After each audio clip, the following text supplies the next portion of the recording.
Assalamualaikum warahmatullahi wabarakatuh. Kembali lagi di channel Pak Guru Merpati Brebes. Kali ini saya akan membahas tentang bagaimana cara mengatasi burung merpati yang turun ngesek. Sekalian kemarin ada yang request, guys, buatkan konten cara mengatasi burung merpati yang turun ngecek. Sebelum mulai videonya, jangan lupa untuk like dan subscribe. Sekalian terima kasih kepada kalian semua yang sudah mendukung channel saya.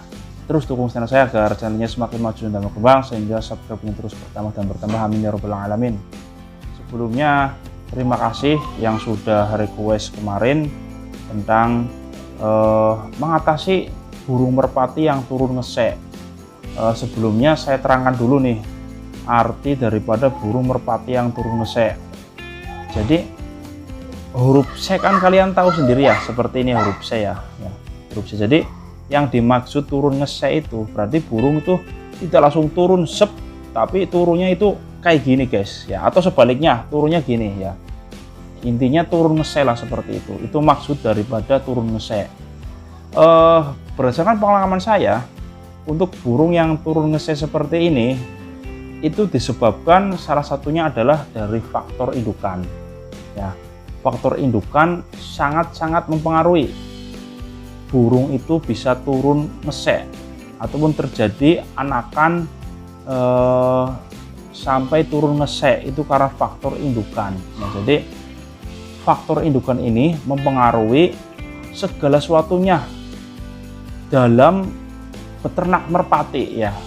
Kalian beternak merpati itu pilihlah indukan yang paling bagus, sampel yang sangat mewah, yang sebaik-baiknya, sehingga anakan nanti yang tercipta, anakan nanti yang dihasilkan itu bisa anakan yang memang sempurna buat generasi penerus burung bayar kalian.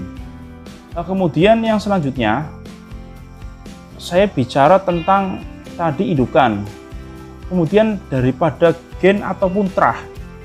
Jadi walaupun indukannya itu bagus ya, betinanya, jantannya itu bagus, tapi kok bisa terjadi anakannya atau keturunannya itu ternyata turunnya ngesek. Itu bagaimana ya? Jadi saya katakan bahwa trah ya ataupun gen ya, bisa dikatakan gen, bisa dikatakan trah.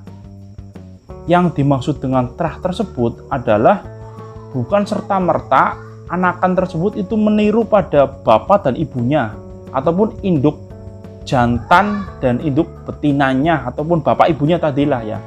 Tapi untuk trah ini bisa saja anakan tersebut itu meniru dari neneknya ya, bisa dari kakeknya, bisa dari mungkin buyutnya, sampai generasi-generasi seterusnya ya, terdahulu. Sehingga faktor burung ngesek ini itu tidak bisa dipungkiri adalah daripada gen ataupun trah yang sebelumnya dari indukan bapak dan ibunya tersebut, jantan dan betinanya lah, antara itu pasti ada yang seperti itu, entah itu dari kakeknya ataupun dari buyutnya dan lain-lain, itu pasti ada. Sehingga faktor gen ini untuk masalah trah itu tidak bisa dihindari ya, tidak akan bisa dihindari. Itu sudah faktor alam, itu sudah faktor penentuan dari Sang Maha Kuasa, sehingga ya faktor ini tidak akan bisa dirubah, seperti itu sudah paten. Kemudian yang selanjutnya adalah faktor daripada burung kalian itu salah dalam melatih. Contoh, ketika masih piyikan itu kalian sering nih melatih piyikan, tidak diusahakan tepat betina dulu ya. Makanya kan saya sering nih kepada kalian tuh bilang, ketika melatih piyikan paling awal pengenalan ke betina itu harus tepat ke betina tersebut ya. Jangan ditarik, jangan kemudian artinya dikolong-kolongkan ya, seperti itu, padahal burung masih muda. Pokoknya tahap awal itu harus tepat ke betina dulu ya, seperti itu. Diusahakan burung itu tepat ke betina. Karena kalau modelnya kalian contoh nih burung terbang mau nyampe betina, itu betina ditarik ke bawah sehingga nanti burung ngejar ke bawah. Itu kalau porsi masih muda tuh jangan seperti itu.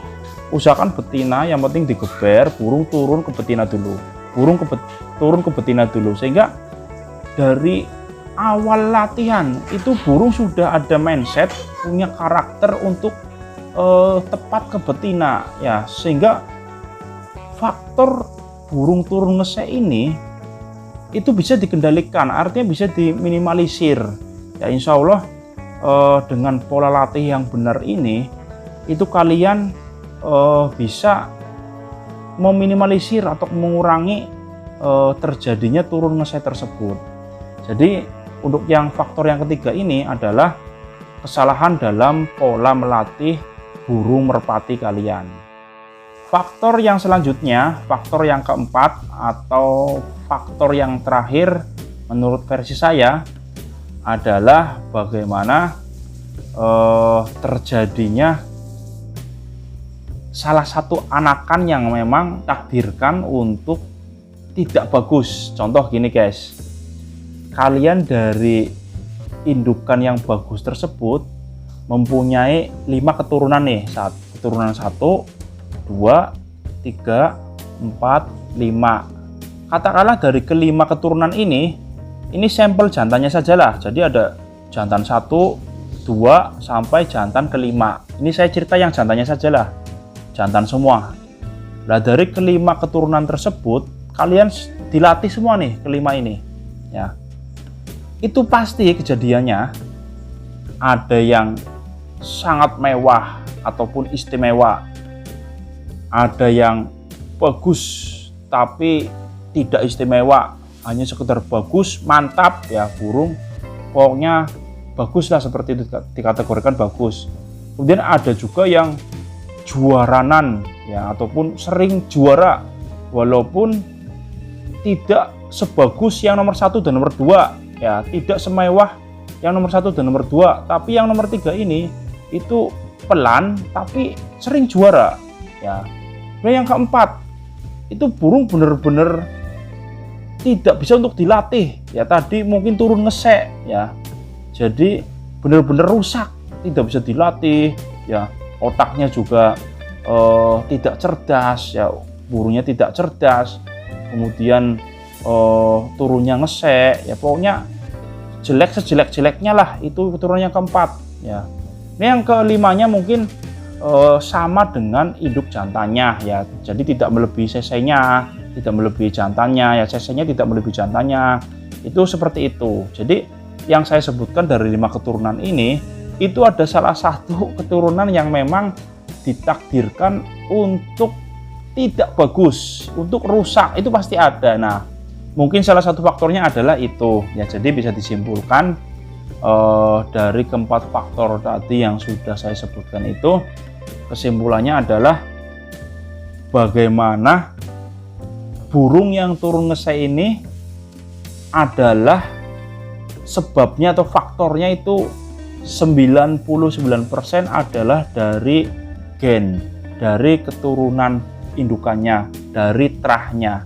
Sehingga kalau kalian punya burung yang turun ngesek seperti tadi ya, itu saran saya lebih baik burung tersebut jangan dipelihara ya, lebih baik burung tersebut tidak usah dilatih ya, atau bisa buat indukan saja, buat babu loloh saja, itu seperti itu. Karena tadi yang saya sampaikan itu sudah takdir dari sananya, dan pengalaman saya itu tidak bisa dirubah sampai dengan benar ya, kecuali tadi pola latih mungkin bisa. Tapi kalau tadi saya katakan bahwa faktor 1 itu tentang keturunan, faktor kedua tadi tentang terah, dan faktor yang keempatnya tadi tentang bagaimana ada kelima keturunan 1 itu yang memang ditakdirkan jelek, sehingga kesimpulannya tadi saya sampaikan bahwa jangan dilatih burung yang turun ngesek tersebut. Alangkah baiknya nggak usah dibetulin lah, udahlah pokoknya ditinggal aja, masih banyak keturunan yang lain yang lebih bagus dan lebih mewah, karena itu sudah faktor dari sananya, faktor alam, faktor pemberian dari Yang Maha Kuasa. Itu konten yang saya bahas tentang request ataupun tentang bagaimana cara mengatasi burung yang ngesek. Kesimpulannya sudah saya sebutkan bahwa burung yang ngesek tadi jangan dipelihara. Mungkin itu saja pembahasan tentang bagaimana cara mengatasi burung yang turun ngesek. Yang tadi sudah saya sampaikan adalah berdasarkan pengalaman saya pribadi, pengalaman yang saya alami selama bermain burung merpati. Jadi kesimpulannya, ketika kalian punya burung yang ngesek itu dari anakan burung kalian, itu mending tidak usah dipelihara. Sekali lagi, bukan maksud saya apa-apa, tapi itu berdasarkan pengalaman saya, karena itu sudah faktor dari Yang Maha Kuasa, sehingga lebih baik kalian peliharalah yang memang keturunannya bagus saja. Itu yang turun ngesek biar dibabulolokan saja. Sekali lagi, tidak ada unsur apapun, tidak ada unsur untuk menjelekkan juga, karena tadi saya sampaikan bahwa ini berdasarkan pengalaman saya selama bermain burung merpati. Itu saja video dari saya untuk hari ini. Semoga bisa bermanfaat untuk kalian. Apabila ada tutur kata yang kurang berkenan, mohon untuk dimaafkan. Salam seduluran, salam merpati. Terima kasih. Saya akhiri. Assalamualaikum warahmatullahi wabarakatuh.